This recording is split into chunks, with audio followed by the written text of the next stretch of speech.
Acabas de iniciar un viaje a tierras remotas e inexploradas. Un viaje durante el cual encontrarás seres y cosas que harán tambalearse los cimientos de lo que consideras tu realidad. A partir de este momento te encuentras más allá del abismo.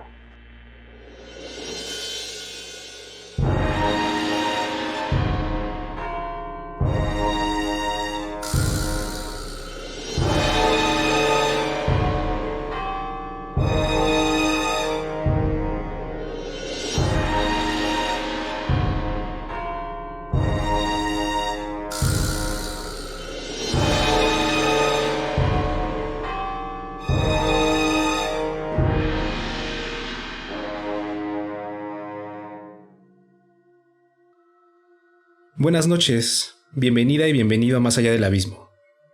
En este podcast te encontrarás historias originales de terror, suspenso y ciencia ficción, además de que te platicaremos los casos más misteriosos y perturbadores de la historia.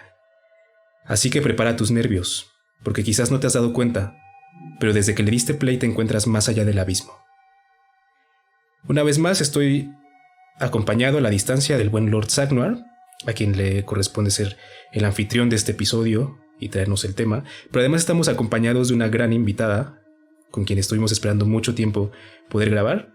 Pero bueno, Lord Sagnar, te paso la voz principal. Preséntanos, por favor, a nuestra invitada de esta noche.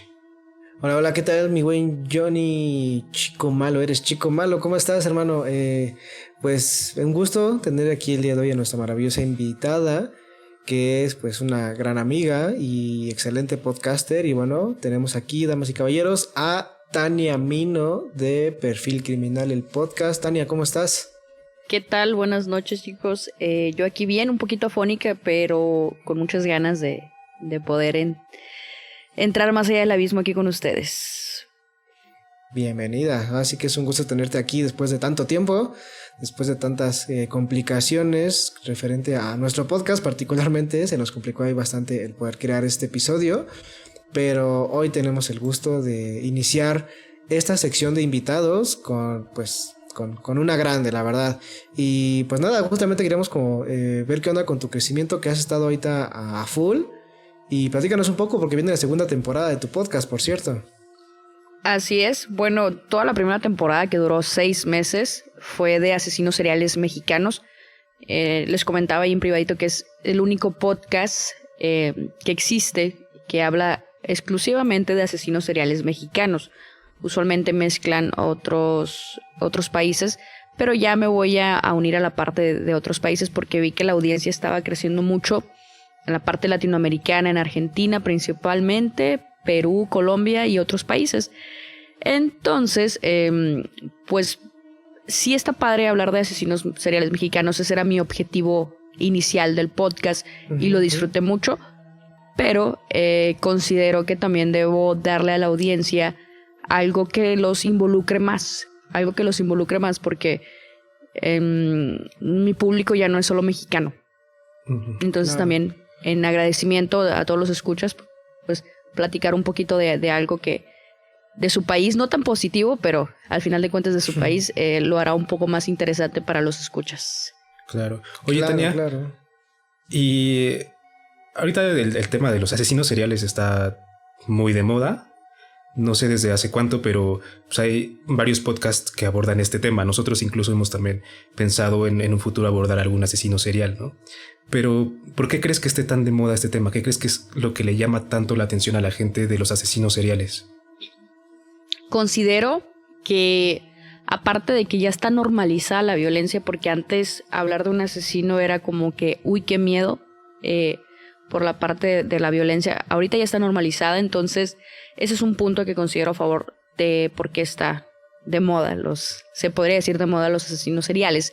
Y otro, porque la autenticidad que les da el hecho de poder hacer esa clase de cosas sin remordimiento, eso le sorprende a la gente, el saber cómo funciona una mente psicópata, por ejemplo, que puede llegar a corromper las reglas o leyes que establece la sociedad que muchos quisiéramos, bueno, no me incluyo, pero muchos quisieran Sí.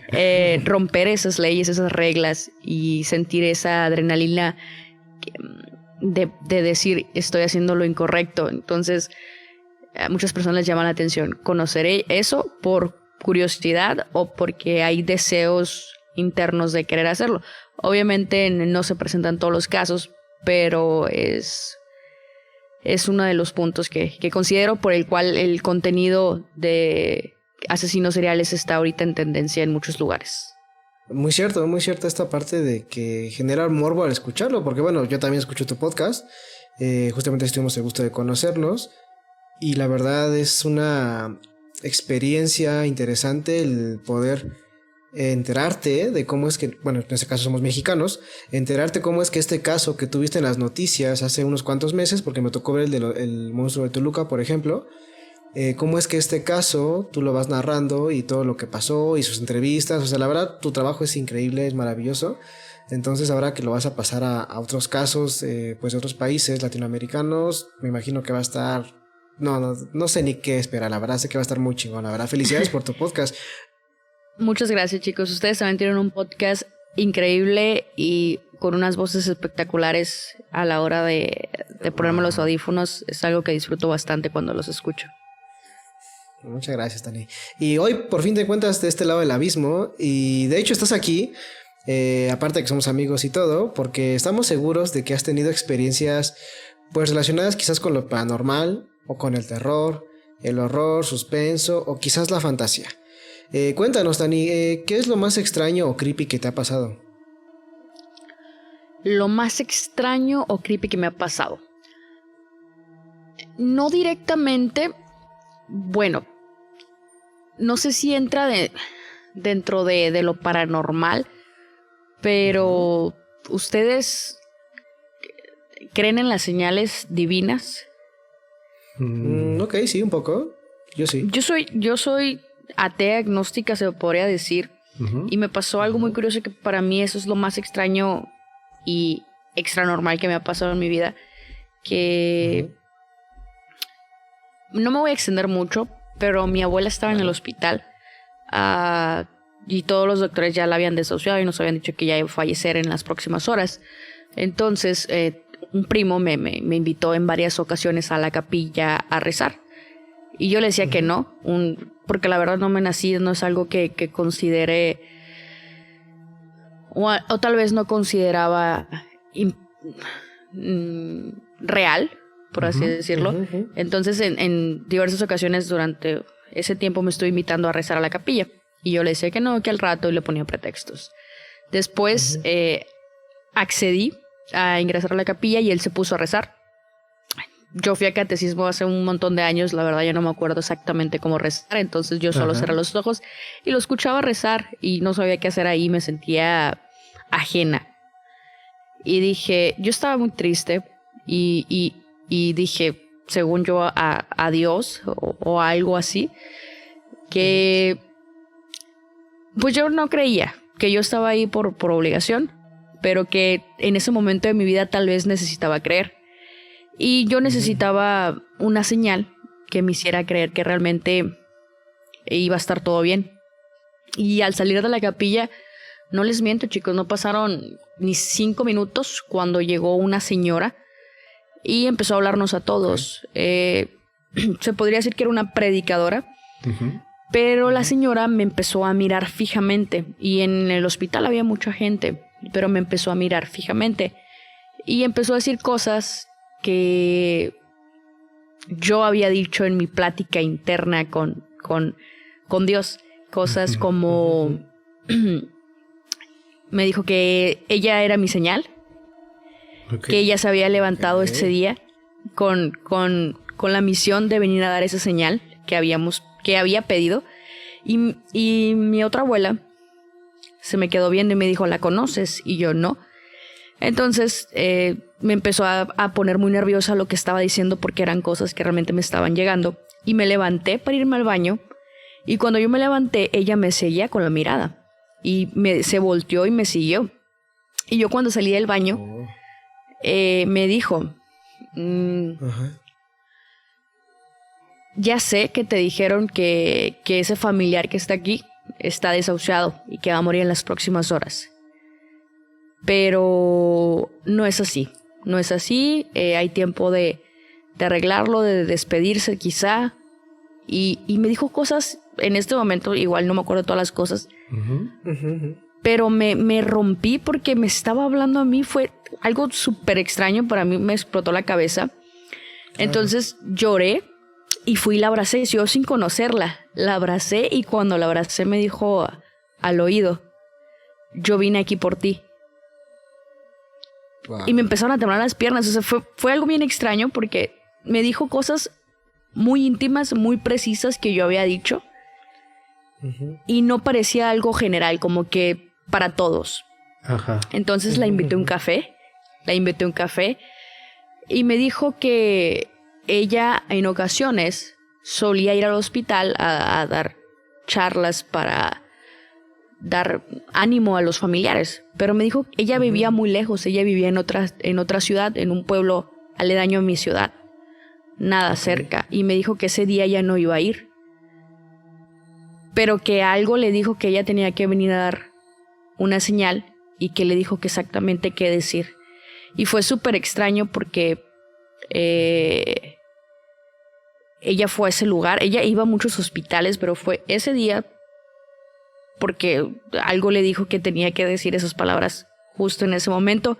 Y dice que cuando me vio, ella supo que todo era por mí. Y cuando la abracé, me dijo: yo vine aquí por ti. Y para mí eso es lo más extraño que me ha pasado en la vida. Y no he tenido manera de encontrar una explicación. Pero la vibra y todo se sintió muy extraño. Yo siendo atea, agnóstica o lo que sea en ese momento, sí fue algo muy fuerte para mí. Wow, qué padre. O sea, sí fue una experiencia súper, pues llamémosla religiosa, independientemente de cualquier religión.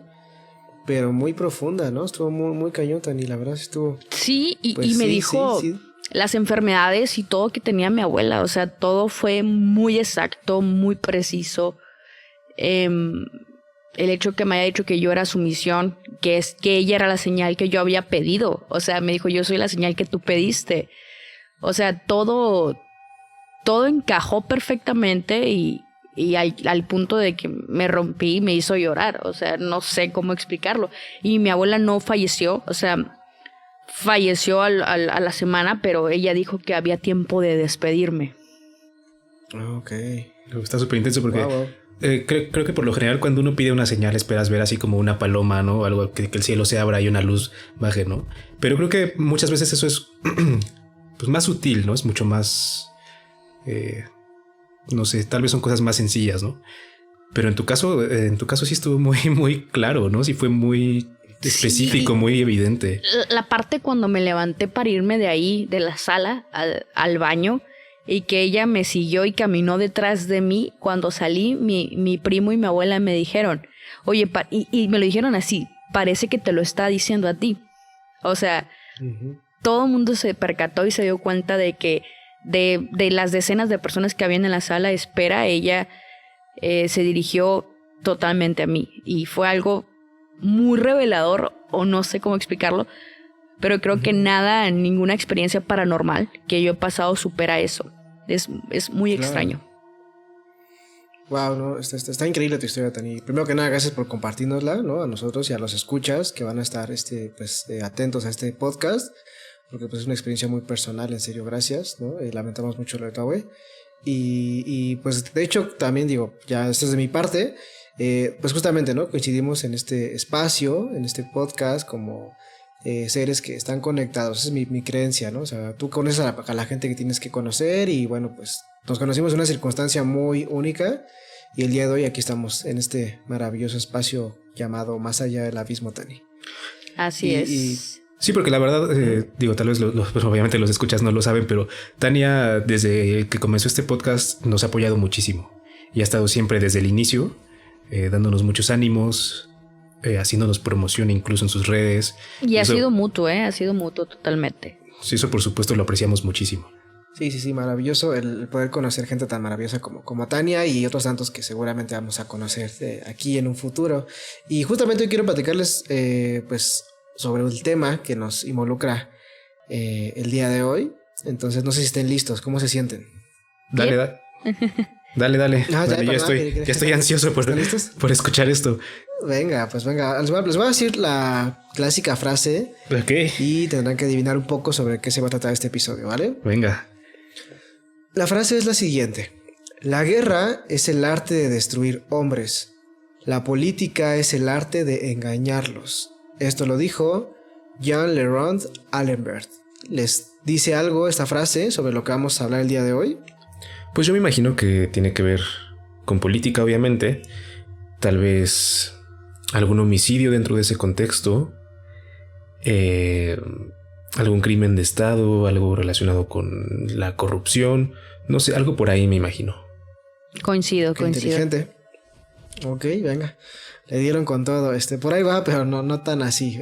Vamos a ver cómo se desarrolla esto. Antes de decirles el tema, se los quiero platicar con un pequeño texto. Y bueno, aquí va, ¿vale? A ver. El ser humano siempre tiende a mitificar a sus villanos.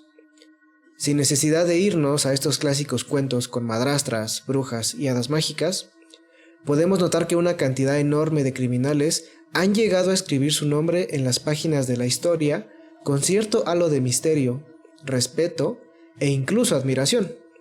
Desde el retrato del clásico Vito Corleone de Mario Puzo y Francis Coppola, o los carismáticos protagonistas de series como Breaking Bad, Sons of Anarchy o el clásico y telenovelero Señor de los Cielos.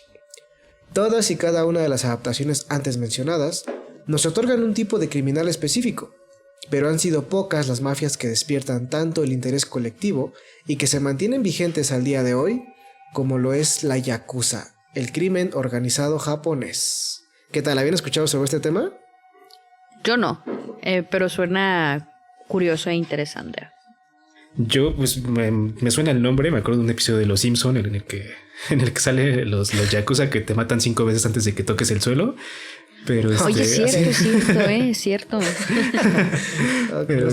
Pero no me sé como tal la historia o qué onda con este grupo. Digo, hay grupos mucho más famosos, ¿no? Como la mafia italiana, no sé, claro, los cárteles mexicanos. Siento que hasta eso a los Yakuza no se les pone tanta atención. Tal vez no son tan mediáticos, no sé. Platícanos cómo está ese asunto. Justamente vamos a hablar de eso. ¿Qué ha pasado con esta mafia? Y si bien son ubicados a nivel mundial, porque pues tenemos una referencia por lo menos de que existen, cómo es que han operado al día de hoy y que siguen vigentes, ¿no? Y tienen ya una historia muy interesante. Así que les voy a platicar sobre esto, ¿vale? Y bueno, pues vamos a comenzar con la historia, porque sus orígenes están llenos de honor, traición y supervivencia. Tenemos que tocar la figura del samurái. Y bueno, encontramos que esta figura es icónica en todo el mundo. Por favor, ¿quién no ubica a esos tipos con katanas enormes, armaduras poca madre y máscaras demoníacas? Bueno, pues resulta que históricamente no eran tan güeyes como para andar dándose katanazos hasta morir. De hecho, su arma habitual era un arco, el cual disparaban mientras iban sobre su bello corcel. La imagen de la katana fue añadida tiempo después por los medios sociales, de manera que se ha generado una falsa idea de los samuráis espadachines en el resto del mundo. Lo que sí es cierto es que fueron imponentes guerreros de élite en gran parte de la historia del Japón antiguo, siempre dispuestos para defender a su reino. Fue en el periodo entre 1603 y 1868 que los samurái tenían una posición social privilegiada.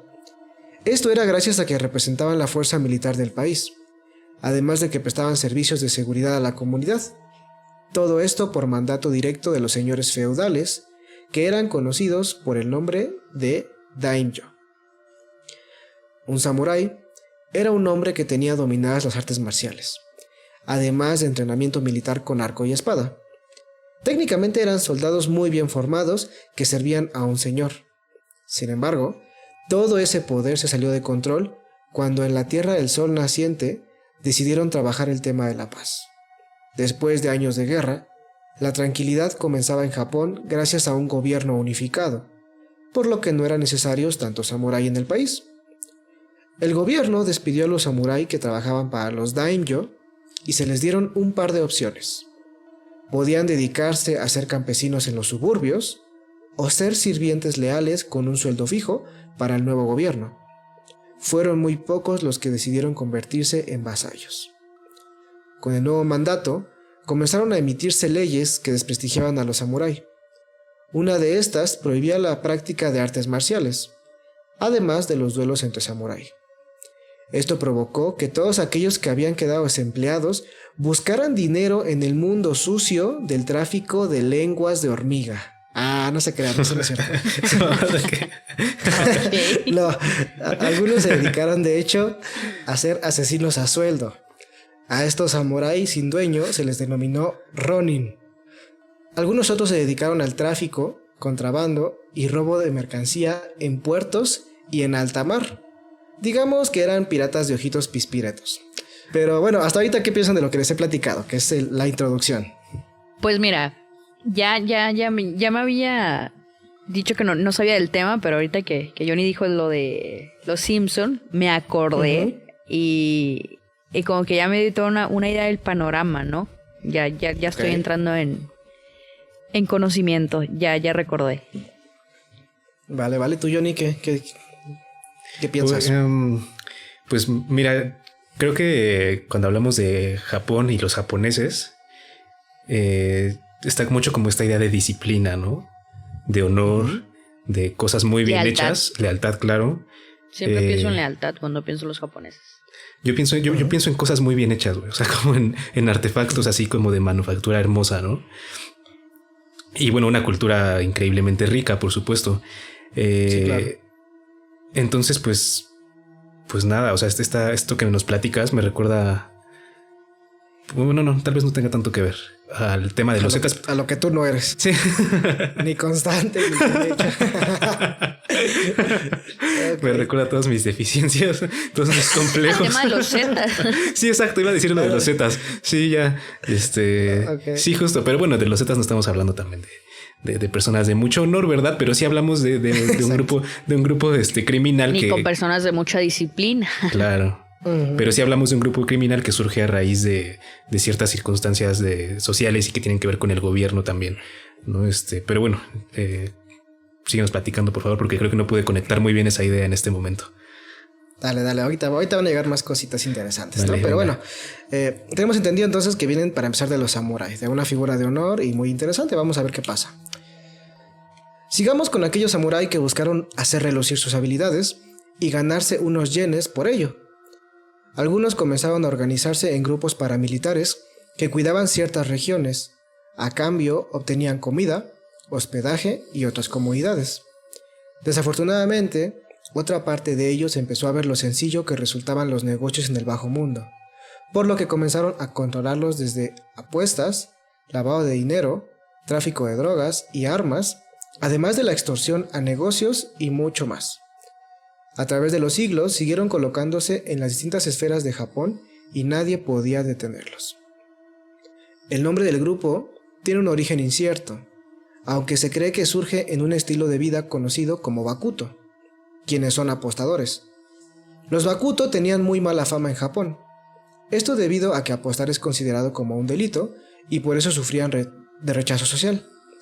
Supuestamente, gracias a ellos es que surge la palabra Yakuza, que significa Ya, que es el número 8, Ku, número 9, y Sa, que significa número 3, dando un total de 20 puntos.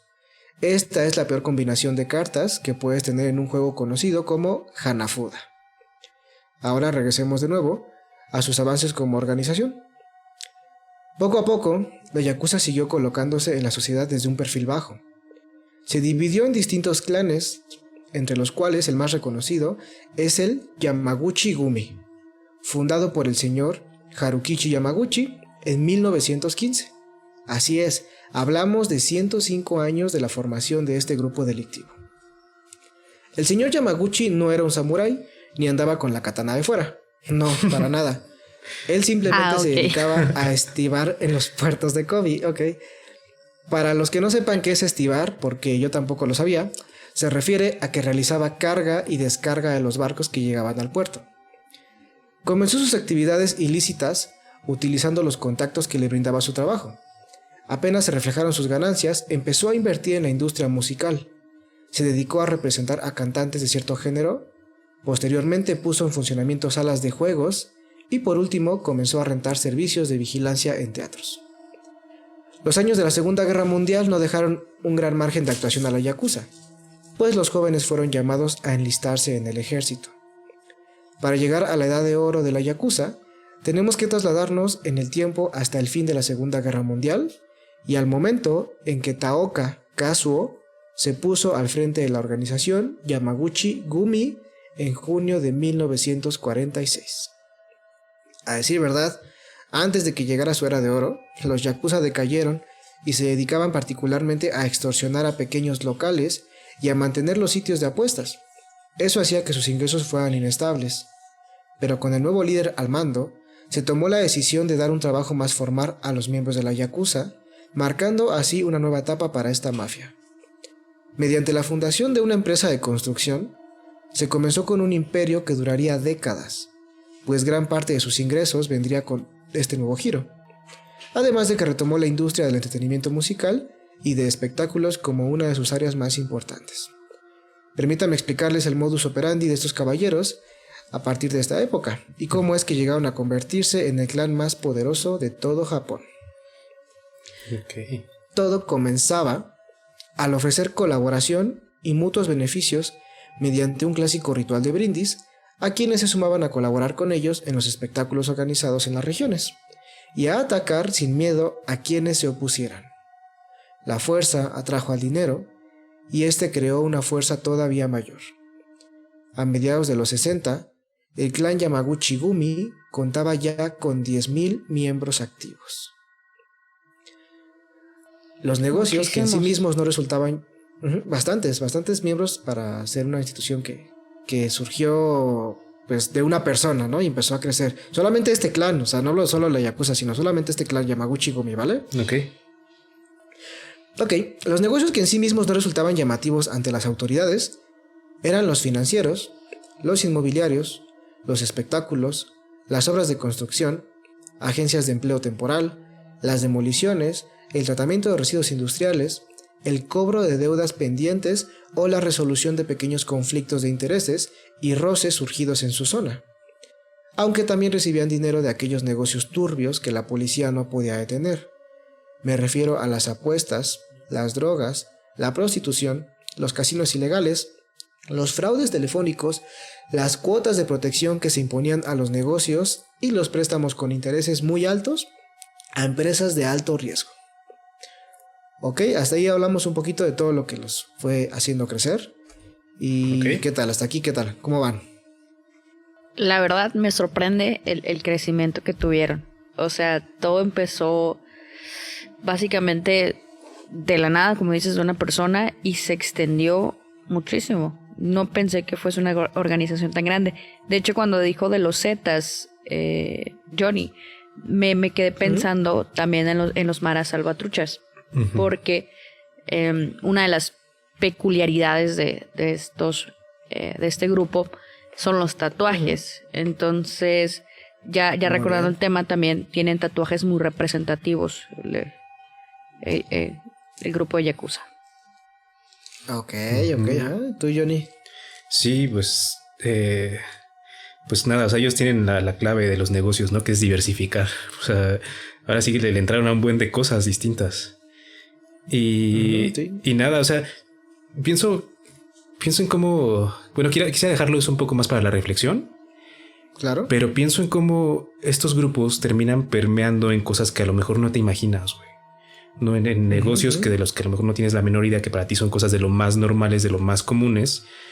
Obviamente hay cosas que por lo general se asocian con grupos criminales. No estamos hablando de la trata de personas, la venta de drogas, armas, todo eso, ¿no? Lavado de dinero. Exacto. Sí, claro. Pero también hay cosas que yo creo que no te imaginas y que seguramente también tienen ahí su buena ración de crimen, ¿no? Exacto. Sí, está muy interesante. De hecho, lo que viene tiene que ver un poco con lo que dijo Tani.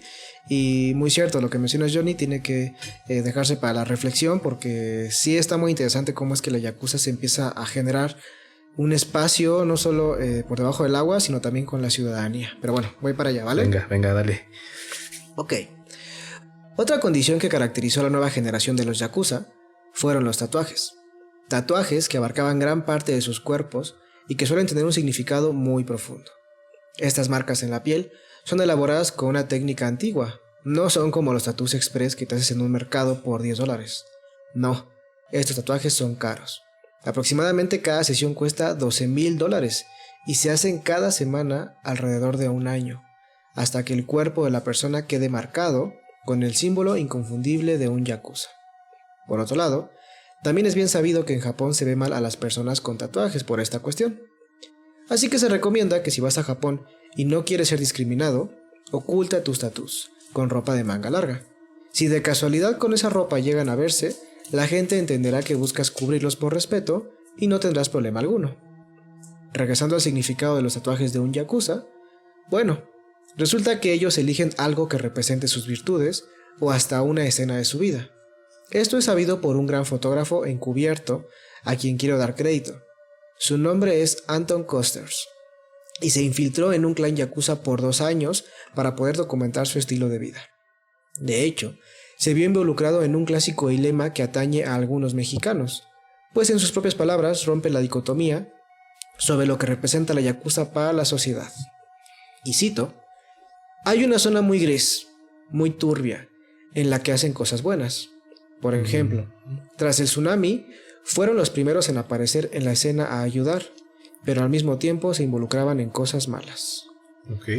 Muy bien, hasta esta parte, ¿qué tal? ¿Cómo lo ven? Particularmente sobre ese tema de los tatuajes y lo que simbolizan allá, mientras que acá en Occidente estamos en una ola de tatuajes normalizados a más no poder. De hecho, sí había escuchado que es como una falta de respeto el hecho de traer tatuajes visibles, pero no sabía por qué. Hasta ahorita me voy enterando el por qué. Y respecto a lo del tsunami, creo que pasa mucho con los grupos delictivos. Ya ven en México que muchísima gente idolatra el narcotráfico, claro, a los grupos delictivos, porque Exacto. dan despensa, porque pagan mejor que las empresas legales o lo que sea, pero también o todo lo positivo que puedan tener, no hay que dejar de lado todo lo negativo que causan, las muertes, los enfrentamientos. Quizá tratan de limpiar un poco su conciencia o su imagen a nivel sociedad para que más gente se les siga uniendo. Yo siempre lo he visto como una estrategia, pero jamás considero que hay que ver a un grupo delictivo como héroes. Sí, exacto. O sea, Muy bien. es marketing, ¿no? Porque hasta producen sus videos así mamalones, ¿no? Y salen ahí con sus despensas, ponen la foto del líder, ¿no? No sé, del mencho, sí, lo que y luego sea. también que pagan para que les hagan corridos donde se muestren con una imagen positiva, ¿no? También. Claro, sí. De que fueron claro. gente pobre y esto, y que sobresalieron y demás. Sí, y sí, yo he escuchado también muchas veces eso, ¿no? De que, ay, pues, es que el Chapo hace más que el gobierno y no sé qué, ¿no? Y es así de, bro, o sea, ¿cómo te explico que hay un chingo de personas que han perdido a sus hijos, a sus familias, que han visto destrozadas sus comunidades? Y tú estás diciendo que por una pinche despensa hacen más que el gobierno, ¿no? Digo, también entiendo que el gobierno es una maldita porquería, ¿no? Pero pues Sí. dices, güey, qué visión tan limitada de la realidad tienes, ¿no? Qué visión tan pobre, la neta. Pero sí, bueno, exacto. la cuestión de los tatuajes, pues nada, o sea, creo que como todo grupo criminal, igual hay elementos simbólicos, rituales, cosas que pues dan identidad a ese grupo y que yo creo que son fundamentales para que exista como una cohesión, ¿no? Dentro del grupo, que la verdad es que a mí se me hace siempre es muy interesante, pero creo que muchos de estos grupos criminales son por lo general muy unidos por dentro. O sea, obviamente hay traiciones y todo, pero digamos en general tienen una estructura y una jerarquía y todo que funciona. La neta es que funciona porque pues serán horribles, serán grupos que están destruyendo al país, pero como sea, tienen una estructura funcional. Hasta eso. Quizá hay estructura un tanto familiar por la lealtad y el respeto que le puedes tener a los grandes del grupo. Sí, claro, sí. Pues en este caso, hablando de los yakuza, como un clan, ¿no? En Japón los clanes son justamente pues pequeñas familias, ¿no? Pequeños grupos, donde lo mismo, sus valores son la base de que ese clan pueda existir y crecer. Entonces, si bien aquí en México lo estamos analizando con estos pequeños grupos que conocemos, pues allá, imagínense, o sea, allá sí hablábamos de valores, allá sí todo se respeta. De hecho, ahorita voy a hablar de algunos rituales que van más allá de lo simbólico, tienen que ver con cuestiones ya de respeto hasta físico, para mantener una cohesión, porque, pues bueno, en este caso sí son una cultura diferente a la que podemos comprender nosotros como mexicanos, ¿no? Bueno, pero existen igual rituales como el de las cholas de Chalco, ¿no? ¿Te acuerdas? Ok, bueno, sí tiene su simbolismo, ¿no? Claro. Y la putiza para Sí, que... exacto. La pobre Eli que le dieron la vergüenza de su vida. Bueno, quién sabe. La bienvenida. ¿Quién sabe? Sí. Sí me acuerdo de eso. Sí, son rituales acá. Pues si acá también en la secundaria, en la prepa, te dan acá tus picadas de culo para que seas compañero de la escuela, ¿no? De la bolita. Tus sacacacas. Pues, sí pasa. Sí, exacto. Sí, está muy casi. Sí vieron ese video de no supe bien el contexto creo que es un ladrón y lo agarra sí. Y le baja el pantalón y le pica el culo. Qué maldito asco, güey, bro. ¿Sí vieron eso? Sí, yo sí lo vi. ¿Qué pedo? O sea, ¿qué tiene en la cabeza? No lo veas, Tania, ¿No por lo viste, favor. Tania? No me dan ganas de... Está muy cagado, o sea, es como de repente, imagínate una bola de personas, unas 5 o 6 personas que agarran un ratero y un chavo, ¿no? Como seguramente si viste el güey del no que muy lío, ¿no? Y le partían su madre en la combi, ese seguramente sí lo viste. Sí. Ok, bueno, pues algo así, Sí o sea, la gente madrando a un güey. Y de repente un güey como que también no sabe qué chingados hacer para partirle su madre en su frustración. Y le baja el pants y le mete el dedo así por el culo, así para adentro, así para así no, como... sí lo vi. Sí. Sí, paga por la vida de tanta la gente se maldito. preguntaba que por qué lo había hecho. Sí, exacto. Sí. Sí, porque ese castigo tan cabrón. O sea, güey, o sea, sí, hay límites. Pero a este compa le valió. Sí, ya Le recordé. valió el honor y el respeto. Ok, bueno, pues vamos a regresar a los maravillosos Yakuza. Y maravillosos nada más porque nos dan un episodio, pero no porque sean buenas personas. Ok, vale. Ok, regresemos a los últimos detalles sobre los tatuajes de estos barbajanes. Si bien el tener un tatuaje te adentra un poco al mundo de los Yakuza, eso no significa que pertenezcas realmente, pues antes que nada debes realizar diversas tareas para ser considerado como un futuro miembro digno. Una vez que estés dentro, podrás tener tu tatuaje oficial de Yakuza, el cual tendrá algunos detalles del clan al que perteneces. Otra parte tendrá que ver con tu rango dentro de la organización. Otra con las cualidades personales que mencionamos anteriormente. Y al final en tu pecho llevarás el nombre de la persona que te apadrina dentro del clan. Ahora, comúnmente los tatuajes de los Yakuza suelen estar ocultos a la vista de las personas, por lo que suelen terminar al nivel de los codos, en los antebrazos y en las espinillas. De esta manera pueden esconderlos en público. De hecho, voy a dejar imágenes en los show notes sobre cómo son los tatuajes de los Yakuza, porque a diferencia de los que hacemos aquí en Occidente, que te cubren todo el cuerpo, la cara, las orejas, el cuello, allá sí tienen una forma muy específica, es como un pequeño chalequito que tienen, en donde en el pecho no hay nada, o sea, en la línea central del pecho no hay ni un tatuaje, y lo mismo, ¿no? Se cortan en los antebrazos, en las espinillas y todo, para que puedan usar como una ropa y no sean tan identificables, ¿vale? Pero bueno, eso lo van a ver en los show notes. Y bueno, como todo gran imperio, un día tenían que caer. Las autoridades de Japón intentaron por diversos medios acorralar a estas mafias, pero estaban fuera de su control. No fue sino hasta el año 1992 que se implementó una nueva ley que pondría en aprietos a estos capos. Les resumiré muy ligeramente la manera en que fueron perdiendo su poder. En primer lugar, rastrearon y cancelaron las cuentas que movieran altas cantidades de dinero. En segundo, se prohibió a los comercios y personalidades tener relaciones con algún clan yakuza. De saberse que existía algún vínculo, serían rechazadas socialmente. Quizás esto parezca poco, pero recordemos que en Japón se manejan muchos valores, particularmente el respeto y el honor. Como consecuencia de esto, en el año 2011, el presentador de televisión y comediante Shinsuke Shimada se retiró de los espectáculos tras declarar abiertamente que tenía conexiones con la mafia japonesa, terminando así con su carrera profesional. Este suceso tuvo un fuerte efecto de concienciación sobre la ciudadanía. El tercer lugar involucra sus finanzas de una manera más interesante, pues la ley amplió la interpretación de lo que se consideraba conspiración, pues ahora abarcaba la preparación del delito.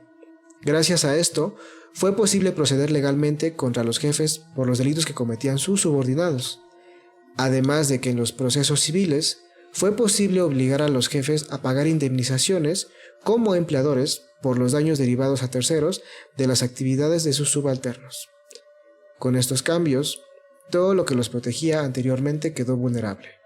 Así que los altos mandos se vieron obligados a prohibirle a su gente que destruyeran la propiedad de sus víctimas. Desde el año 2015 a la fecha, se sabe que los yakuza se las están viendo negras para salir adelante. La economía no es tan abundante como hace algunos años, y las autoridades están atentas a sus movimientos, aunque eso no les ha impedido llegar a juntar alrededor del mundo más de 80,000 miembros, de acuerdo a estimaciones de diversas autoridades internacionales. Ahora, si bien son uno de los grupos más poderosos y conflictivos a nivel mundial, son tan buenos en lo que hacen que al día de hoy se encuentran distribuidos en varias partes del mundo con distintos negocios en los que no me meteré porque la neta me dio a buscarlos y no quise que esto se convirtiera en un noticiero. Pero sí les puedo decir unas curiosidades sobre este gran grupo delictivo. Una de ellas, como extra, ahorita que mencionaban a los grupos y cárteles mexicanos, sí he sabido que la Yakuza actúa en México con algunos crímenes por ahí. Entonces sí están aquí en México realizando cositas cochinas, ¿vale? Okay. Pero bueno, vamos con las curiosidades que les preparé. Curiosidad número 1. Los yakuzas no comen tacos al pastor con salsa verde. Esto se debe a que en Japón no los venden. Esa es la cotorra. Oye, pero los que tienen nexos, los que tienen nexos con grupos criminales mexicanos, imagino que sí, ¿verdad? Pues a lo mejor ellos sí se los comen, fíjate que sí. Sí, puede ser que les guste. Oye. Buen punto.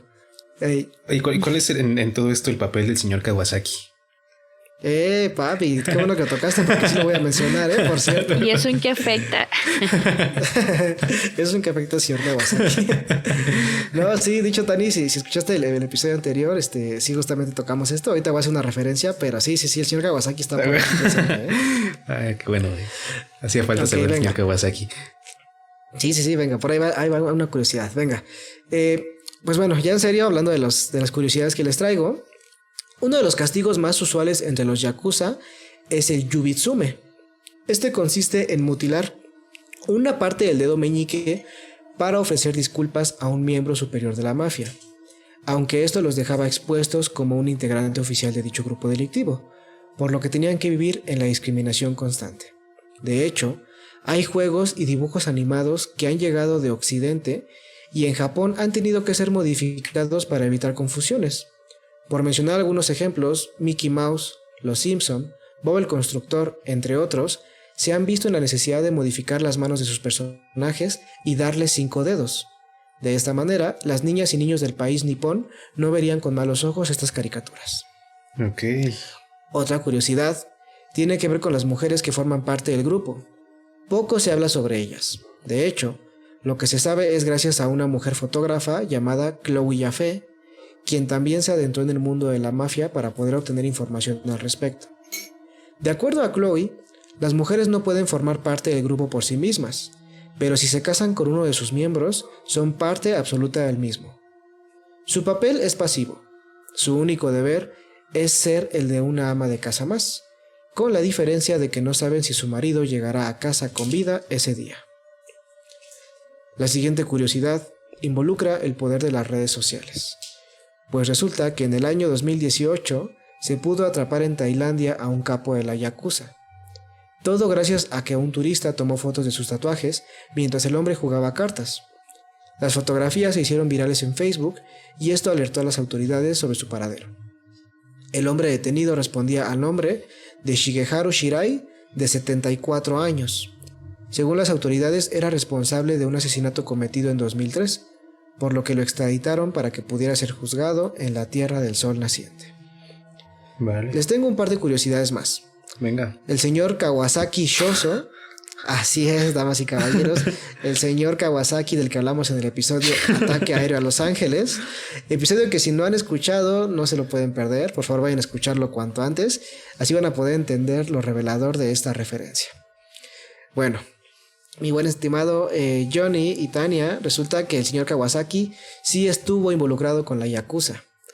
En el año 1896 trabajó para un samurái en un puerto, pero posteriormente se deslindó para poder crear su propia empresa. Así es, la marca Kawasaki que todas y todos conocemos el día de hoy. No hay mucha información al respecto, pero sí se sabe que estuvo ahí trabajando con samuráis y bueno, después de todo lo que les he mencionado, pues es bien sabido que ahí hubo una conexión, ¿vale? Ok. Vale, vamos con otro dato curioso. ¿Sabían que en China no hay chinos? ¿No? Allá hay puros lacios. Ese es otro chiste. ¿Qué? Ese es otro chiste de primaria, pero ok. No, pero mire, sí les voy a dar un dato que a lo mejor puede ser polémico y quiero que dialoguemos en la reflexión del tema también. A ver. Y es el siguiente. Cuando hubo un terremoto en la ciudad de Kobe en el año 1995, fue la Yakuza quien dio apoyo a los ciudadanos de inmediato. De hecho, se sabe que la ayuda del gobierno demoró varios días. También en el año 2011, con el terremoto y tsunami que azotó a Japón, la magia fue la primera en brindar el apoyo, situación que mucha gente no olvida y que eso lleva a que consideren que son un mal necesario para el país. Con ese último dato termino mi presentación sobre este grupo delictivo, mejor conocido como la Yakuza. Por cierto, quiero agradecer a la página nippon.com, en donde hablan mucho al respecto y lo hacen de una manera muy chula. La verdad yo les doy 5 estrellas. Y ahora sí, cuéntenme, mis estimados, ¿qué les pareció? Pues bueno, o sea, es una organización que como te mencionaba, creo que tiene una jerarquía muy específica, elementos simbólicos, elementos de identidad, rituales, todo eso, ¿no? Como tal es un caso interesante, es un caso chido para hacer como cierto análisis y para encontrar ciertas analogías también con los grupos criminales que tienen muchísima prevalencia en México. Uh-huh. Porque claro que hay elementos similares entre esos grupos y bueno, también hay muchísimas diferencias. Por ejemplo, las medidas que ha tomado el gobierno de Japón ante los Yakuza, pues están bien chidas, ¿no? Pero aquí, o sea, lo que comentabas de las cuentas y eso, ¿no? Pero pues güey, aquí en México no pueden ni cerrar esas cuentas del Oxxo con las que extorsionan desde el reclusorio, güey. Entonces, o sea, esa clase de cosas que nos muestran que hay muchas similitudes entre esos grupos criminales y los grupos criminales mexicanos, pero que también nos muestran las diferencias que existen entre pues, el gobierno de Japón y el gobierno de México también, que como sabemos está increíblemente permeado por el crimen organizado. O sea, tanto así que hay gente que sabemos perfectamente que estuvo relacionada con el crimen y no solamente siguen activos en el medio artístico, sino en la misma política, güey. No, o sea, tenemos el caso de Cienfuegos, ¿no? Por ejemplo, que ahorita está súper a toda madre en su casa, seguramente, güey. Cuando Estados Unidos recientemente lo estaba investigando por sus nexos con el narco, ¿no? O sea, todo es algo que es como una especie de secreto a voces. O sea, todos sabemos que el crimen organizado está hasta lo más profundo, hasta la médula del gobierno mexicano y de los espectáculos en México. Ya habíamos también en algún momento comentado, bueno, eso fue no en el podcast, pero ya habíamos hablado también en algún momento del caso de Paco Stanley, por ejemplo. No, entonces sabemos perfectamente que pues bueno, en el programa de Enamorándonos, ¿no? Que han habido un buen de... ¿No es Enamorándonos? ¿Cómo se llama? Sí, no es. Sí. Que han habido un buen así de... Pues de personajes casos involucrados. Sí, exacto, personajes involucrados con el cártel de Tepito y todo, ¿no? Entonces, pues, ¿qué te digo, güey? Es un tanto desalentador ver esto, ¿no? Saber que las condiciones sociales han llevado a la creación y a la proliferación de estos grupos y que están como tan metidos en la vida pública que pues, está bien cabrón sacarlos, ¿no? A mí me llama muchísimo la atención siempre cómo tienen ese poder de convencimiento, no sé si pueda llamarlo así, de hacer que la gente se les una y sean totalmente fieles a esas organizaciones. Y hablo de cualquier grupo criminal. Hay una lealtad y eso es lo que siempre me ha llamado la atención.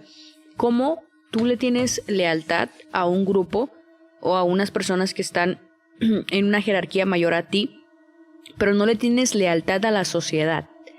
Y sinceramente siempre me ha llamado la atención. Para mí funciona algo semejante a una secta, pero con muchísimo más poder, porque como dicen, está todo muy permeado en este asunto. Y en términos adecuando el tema al país, como menciona Johnny, los grupos criminales, a mi punto de vista, son ahorita los que tienen el control del país, más allá del gobierno. Sí. Y si hay leyes y demás, creo que tienen que pasar también por una aprobación del grupo criminal. Ahorita las cosas están muy, muy amañadas en el aspecto en el aspecto de los enfrentamientos y demás, que atrapan a los que les están estorbando en el momento y lo hacen público.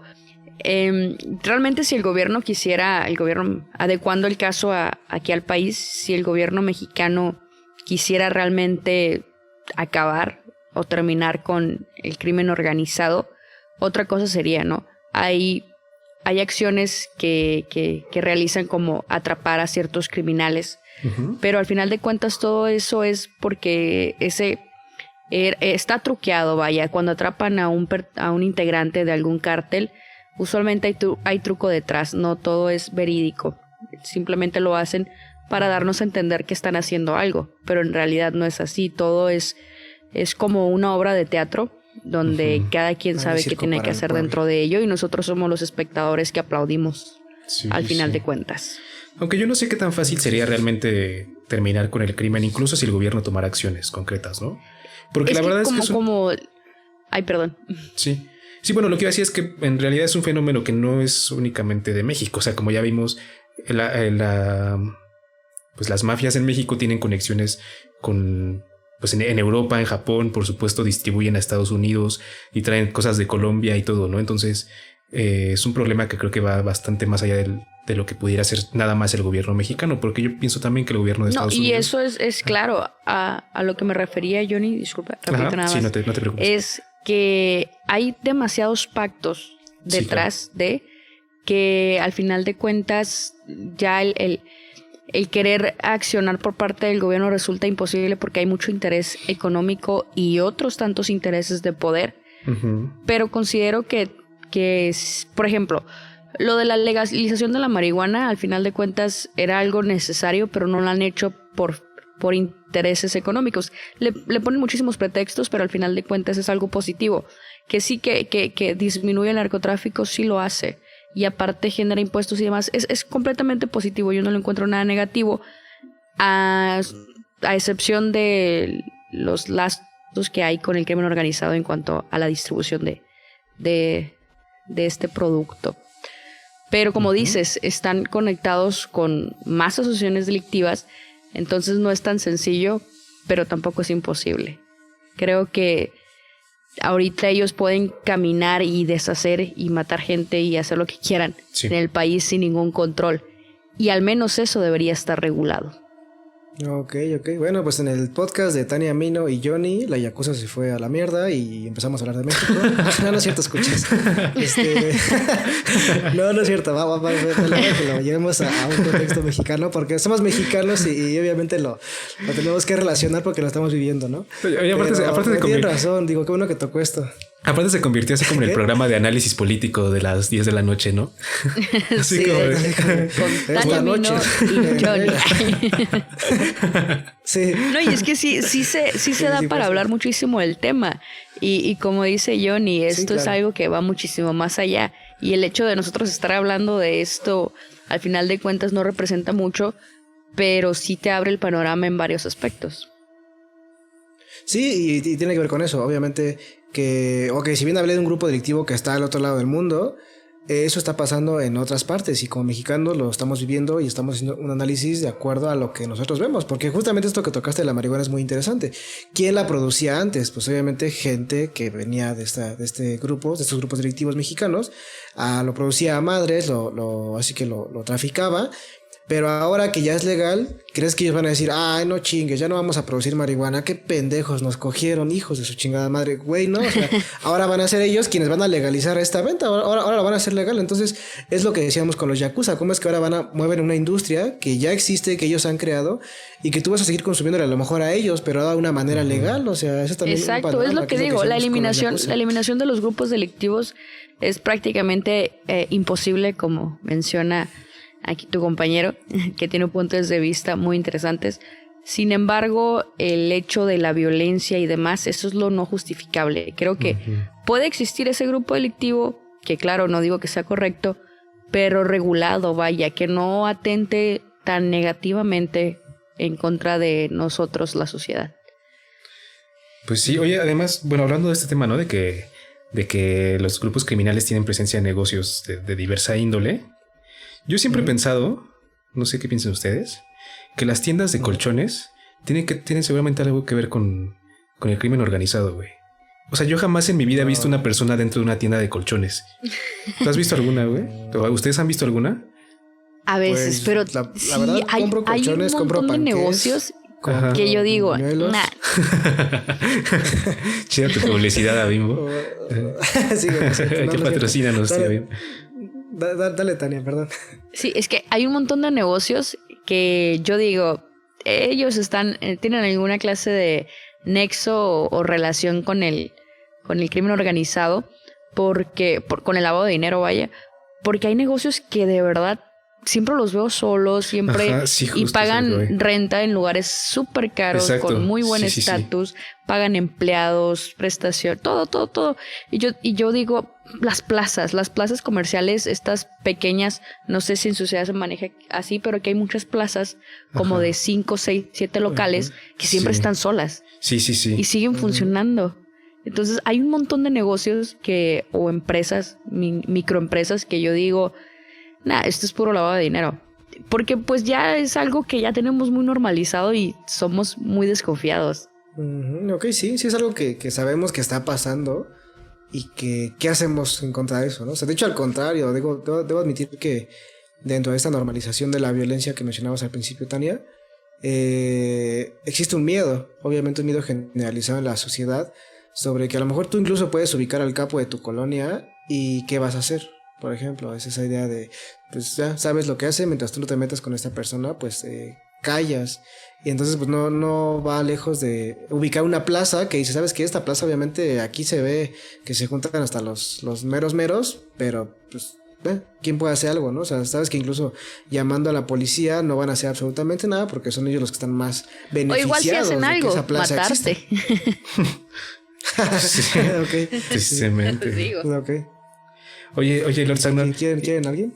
Dime. ¿Y qué fue lo que te llamó la atención de este tema de los yakuza? O sea, en comparación con toda la inmensa cantidad de grupos criminales que existen en el mundo, ¿por qué escoger particularmente a yakuza? ¿Qué fue lo que te llamó más la atención de ellos? Pues justamente no quería tocar los temas mexicanos para no estar Para- de los políticos. Para proteger mi integridad, ¿no? Pero en el podcast, exacto, pero en el podcast de Tania, Emilio y Johnny, bueno, pues me vi putamente involucrado. Esperen a los maras comentarios. salvatruchos como segunda parte. sí, la Mara Salvatrucha, luego va a hablar de la mafia italiana, pero los Zetas no, aquí los Zetas no se tocan.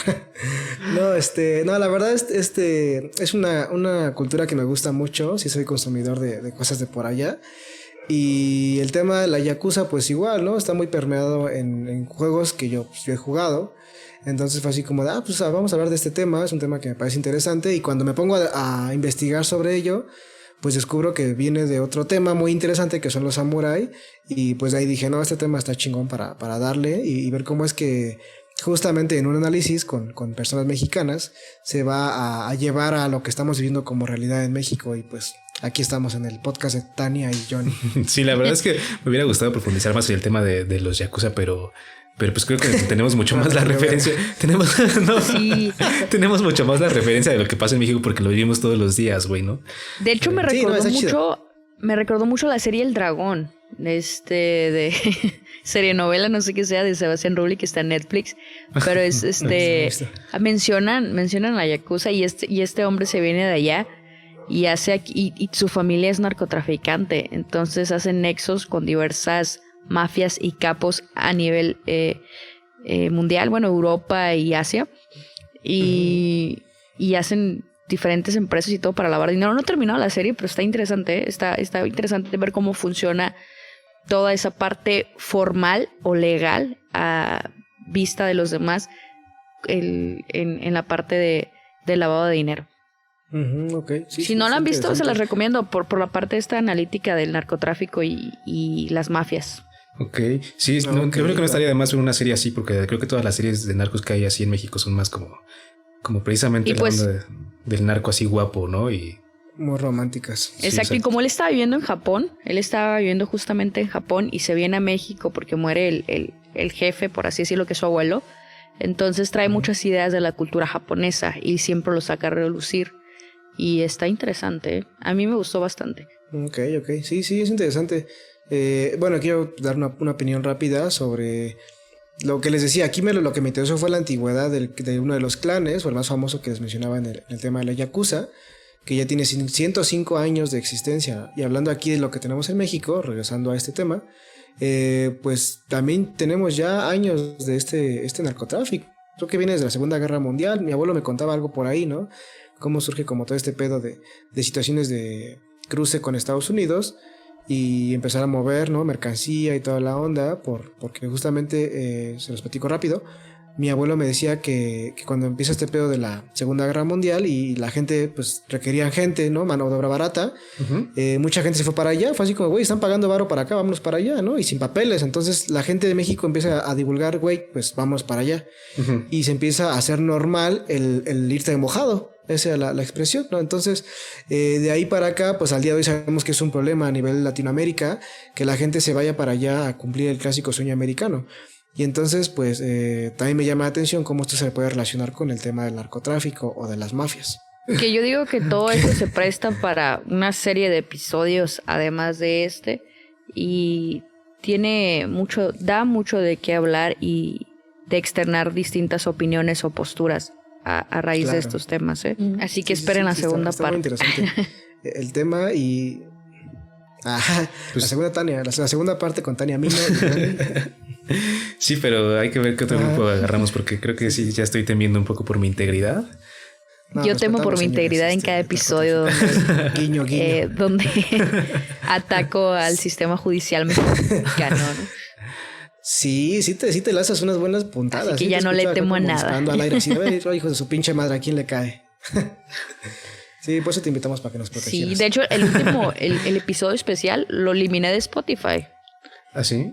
Porque... no sabía. Dije, no quiero broncas. Sí, no, preferí eliminarlo de Spotify y lo dejé en YouTube. Yo estuve siguiendo eso.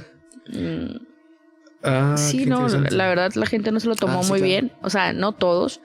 Y para no entrar en polémica, que a mí el tema me gustó muchísimo, pero entiendo que a la gente no le gusta mucho a veces que toque ciertos temas. Entonces, para no entrar en polémica, decidí eliminarlo.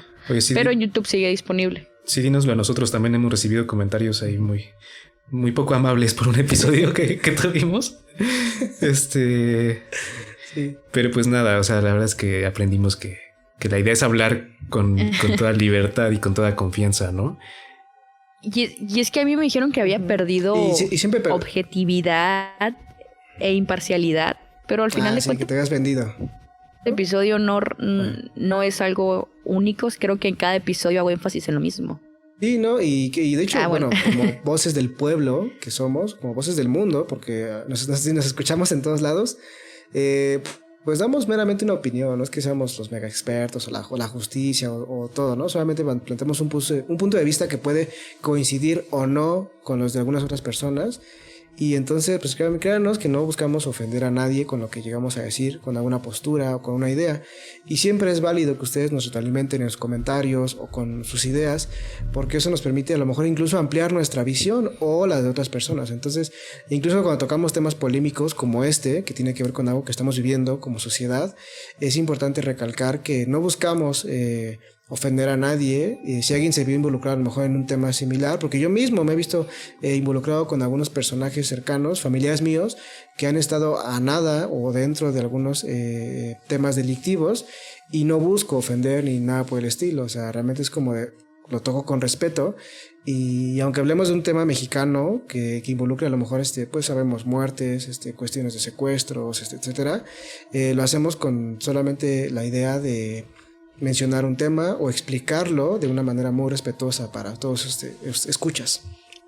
Y como mencionas, considero que hablamos de los temas desde nuestro punto de vista o desde lo que hemos vivido, pero sin afán de politizar. Creo que exacto.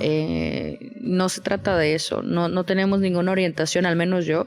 Considero que ustedes tampoco. Hablamos desde un punto de vista crítico y yo considero que imparcial.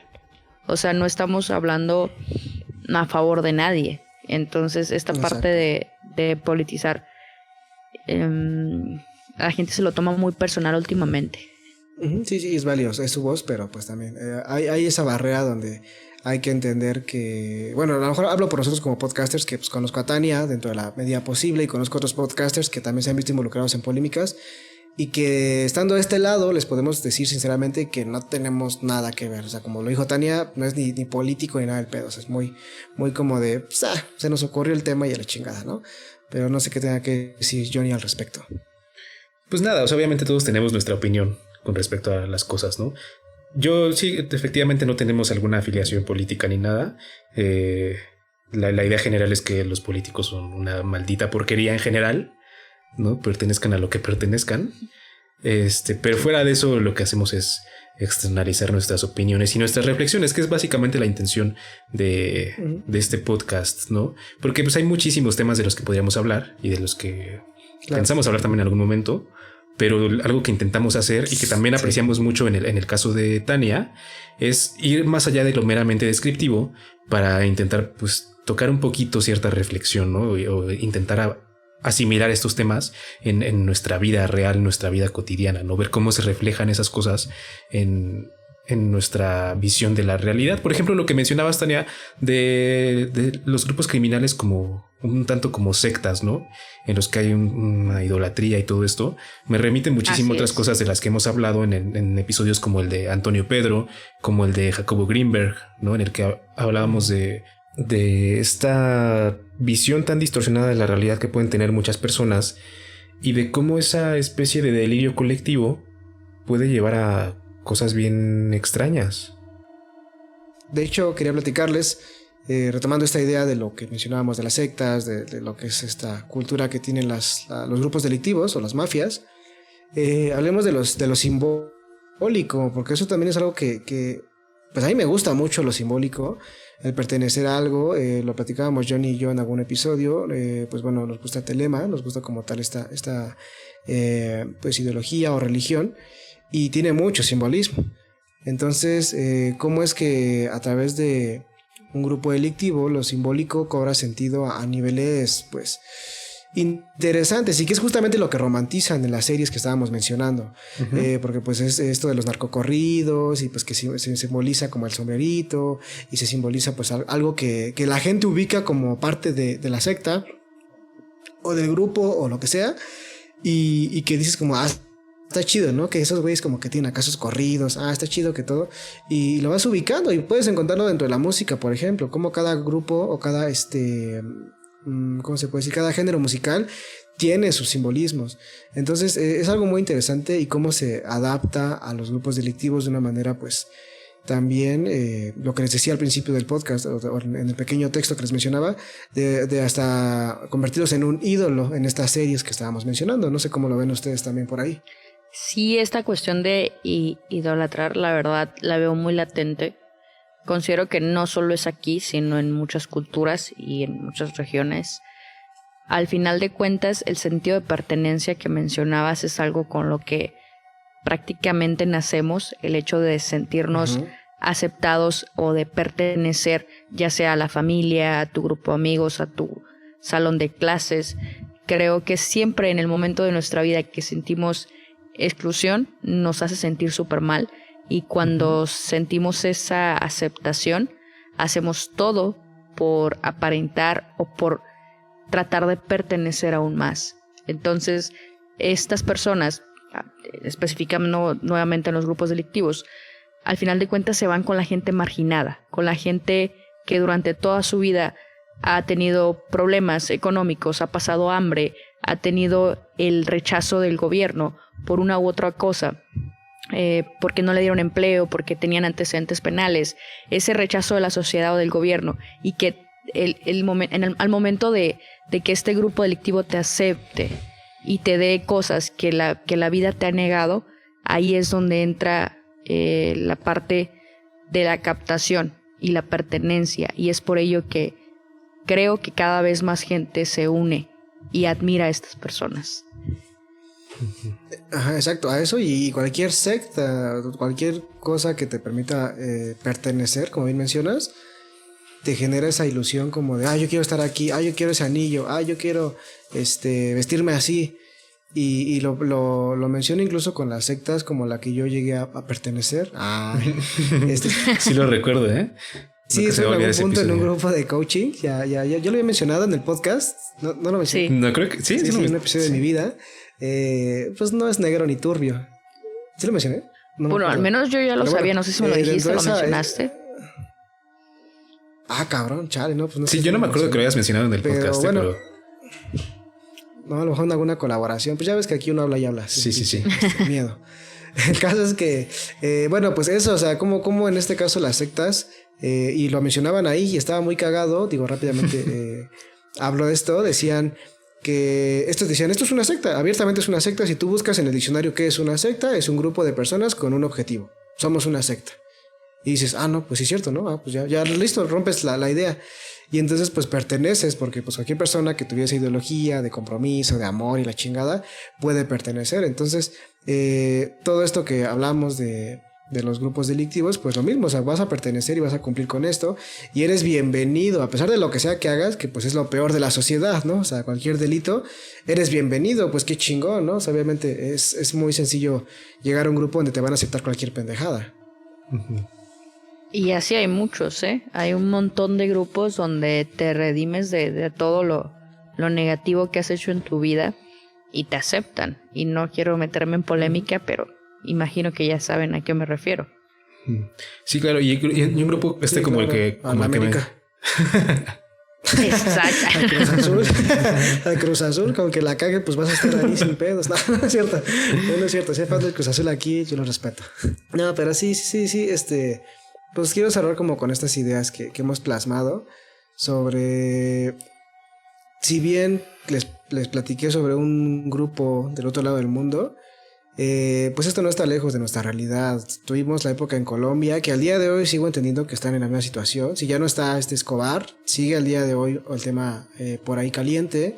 Lo hablaste con el tema de la mafia italiana, lo estoy platicando con la japonesa, lo estamos hablando con México.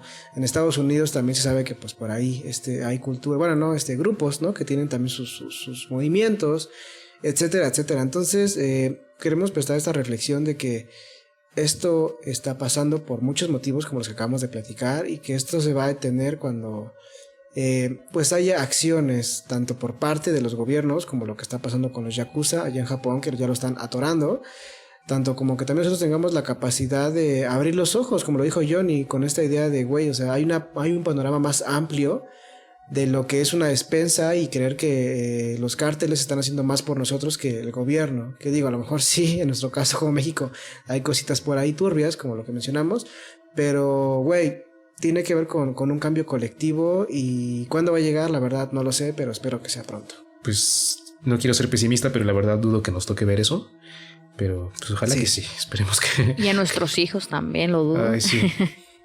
Sí, la verdad. Sí.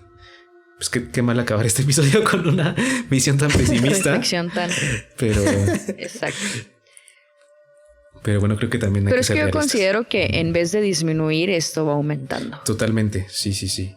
Creo que ya con el hecho de las comunicaciones como están actualmente, esto se ha expandido y hay una serie de acuerdos, nexos, de relaciones y conexiones no internacionales, mundiales. Todo está muy coludido. Ok, me alegra que tiren mi optimismo a la basura, pero está chido.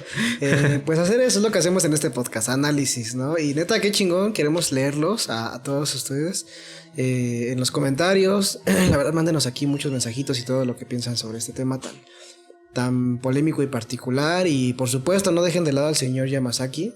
No es Yamazaki, Kawasaki. Señor Kawasaki. Es que será otro, güey, de los jardineros también. Acuérdate que eran varios jardineros. Sí, también de los jardineros. Sí. Este episodio se va a llamar Los grupos delictivos en México y un poco de la yakuza. Exacto. Sí, en el siguiente episodio. Es cierto, sí estuvo muy padre el Tania tema. Y Johnny. Sí. La verdad, sí, estuvo interesante, y qué chingón que la gente lo pueda escuchar de una manera pues tan diversa. Entonces, pues ahora sí que, pues para ir cerrando, algo que quieran aportar para cerrar, mis estimados. Pues muchas gracias por invitarme. La verdad, estuvo muy interesante las opiniones diversas de de cada uno de ustedes y cómo algunas coincidían, otras pues se prestaban a un debate, ¿no? Está interesante. Conecté muy padre con ustedes. A veces cuando me emociono en algún tema suelo interrumpir, así que me disculpo si los interrumpí en alguna idea, me emociono y así, pero ya, es todo. Nada, al contrario, qué chido, para eso estás aquí. Sí, la verdad es que estamos muy felices de que seas nuestra primera invitada. Creo que ha sido un muy buen episodio, pudimos platicar de cosas muy interesantes y pues muchas gracias por acompañarnos. Gracias por invitarme, chicos. Sí, Tani, muchas gracias. Así que de aquí en adelante estaremos seguramente escuchándonos otra vez juntos. ¿Cuándo? ¿Quién sabe? Pero no tengan la duda de que Tania estará por aquí otra vez. Y si algún día nos hace el honor de invitarnos a por allá, pues adelante. Sí, ya están previstos listo, para la segunda temporada. En algún episodio ahí. Todavía no defino en cuál, pero ya los tengo. Bueno, no les he hecho la invitación formal, pero lo voy a hacer. Bien, entonces. Gracias, Tani, por la invitación. Gracias por estar aquí. Neta, qué chingón por fin tenerte de este lado y pues plantear esta maravillosa amistad que va a llegar hasta... no sé, me puse muy romántico, ya me lo pero no, qué chido, Tani, muchas Johnny, gracias. Salte, necesitamos hablar. Sí. ¿Cómo le dijiste en una parte del podcast? ¿Cómo? Tu buen compañero con buenas opiniones. Dije, sí. El buen compañero, ya. Ahora va a ser el buen compañero de buenas opiniones. De aquí en adelante un chiste recurrente. Pero sí, neta, qué chingón, Tania, que estás aquí y pues mucho éxito con tu podcast. Con la segunda temporada, la verdad, échale muchas ganas. Siempre nos encanta escucharlos. Bueno, yo siempre los escucho, siempre que los sacas. Entonces, está muy chingón. Por favor, vayan a escuchar a Tania Mino, si no la conocen. Su podcast, pues así que está muy chingón, ya lo mencionamos al principio. Y la verdad que va para muchísimo más. Tiene mucho más contenido que brindarles. Y pues nada, de mi parte en sí es todo. Gracias por escucharnos el día de hoy. Ha sido un honor poder compartirles este tema y bueno, con Tania Mino en este maravilloso podcast. Y pues yo me despido, no sé qué quieran decir mis compañeros. Pues nada, no se olviden de seguirnos en todas nuestras redes.